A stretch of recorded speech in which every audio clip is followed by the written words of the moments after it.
The first thing I'm going to talk about is farming.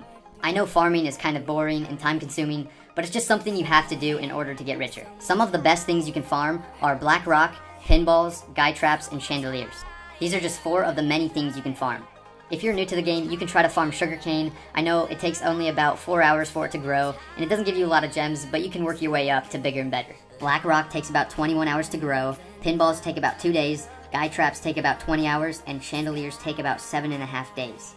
I know chandeliers take a long time to grow, but if you invest in them, you'll get a lot of profit because they sell for so much. So what I recommend doing is making a world and filling it full with your favorite farming material. If the farming world is full, you can go ahead and harvest them all, break them all, get all those gems, and then sell the extras for world locks. With the gems you get from farming, you can buy things like new items that come out, then you can sell them for lots of profit. The new items sell for a lot because they're in really high demand and people want to get their hands on the new stuff. So the more gems you have, the more prepared you'll be for whatever comes out. And remember, you're going to have gems to be able to broadcast because it helps you sell things and buy things. As for holidays, you're going to want to get the items as fast as you can and then sell them right away. People will overpay for the items just because of the fact that it's a new item or they don't know how to make it. If you don't get the items right away, you can eventually invest in an item and then keep it later on because limited edition items usually rise in the future. What kind of goes along with that is buying items cheap and then selling them for more. Like the other day, I bought a skeletal dragon for about 270 world locks, and then about 10 minutes later, I sold it for 280. That alone was a 10 world lock profit. I know it doesn't seem like much, but it adds up in the future.